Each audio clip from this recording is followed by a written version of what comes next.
Good morning. Just thought I'd show ooh, my HMV Jamaica portable.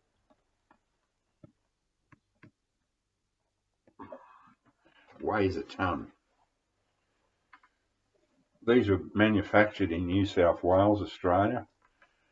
This model, I think, is a 1966. Um,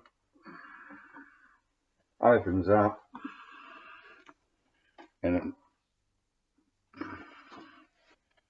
it has a thing you can remove. The thing was, you take in Australia, for instance, you take this to the beach, and you run it on batteries. Um, the trouble was, we used to do that, but if a sandstorm blew up at the beach, you ended up with sand all through it, and not great. You only ever took these things out when you knew it was going to be calm weather, because you can imagine all the sand getting on the record. But people just didn't give a shit about records then. I mean, it was just a throwaway thing. I mean, they were expensive for young people, kids, but they weren't considered grails. So in this one, I've whacked an island, early island one up there. I've got the clamp on, so this should, oh, my thumb. This is very difficult to do with a laptop, but I'll just bend it a little bit. There we go. That's got a Normie Row, tell him I'm not home on the sunshine label there. But yeah, nothing fancy, but these things were they sounded good. It has, I mean, this is meant for playing monos, right? And nice, quite, automatic return. And what I love about this, you got the full spectrum: 16, 33, 45, and 78. It's amazing. Always played with a sapphire stylus in those days, and you had to change them fairly regularly. I think you might have been lucky to get 100 hours out of them, just from memory. I'm going way, way, way back here. I would imagine this still works, but hasn't been used for decades. But because I like to play my 45s on the Technics SL 1200 Mark II Technics. That's 40 years old turntable. But see, I run it with Stanton cartridge stylus, and without the brush, I play my records on 1 gram. People go, "Oh, it's impossible." No, it's not. It sounds great.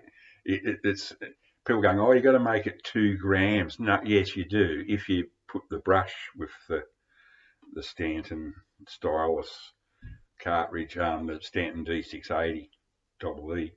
If you use the brush, it's 2 grams. But see, I don't see the point of those little brushes.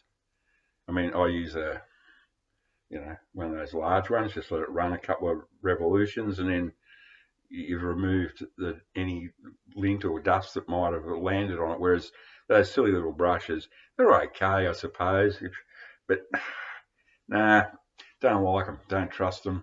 I got a Shure MX97, whatever the hell they're called.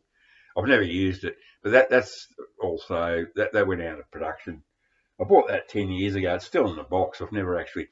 I doubt if I'll ever have to use it, but I bought it as a backup because in case both my original Stanton cartridges eventually wear out. They never have. They just keep going and going and going. I mean, that's why radio stations use them. And it actually runs on 1 gram. You can go as low as 0.75 of a gram, but I wouldn't do that. I just think that's really pushing it. And you can. I have run. I know it's got nothing to do with this. I'm talking about my Technics turntable now. But I suppose if you wanted slightly better bass response, you just you put it up to 1.5 grams. It just sits a bit heavier in the groove, but I like to run them light. they last a lot longer, and so's your vinyl. Because anyway, that's not getting that bullshit. So, yeah, there she is, a relic from the past, and I just thought I'd show it. I just got all excited because I was watching I Buy Old Records. Mac in Texas, he bought a Reco Cut machine for making records. Oh my God, what a beautiful piece of work that was. Great little video. Anyway, I better have some brekkie. Bye for now.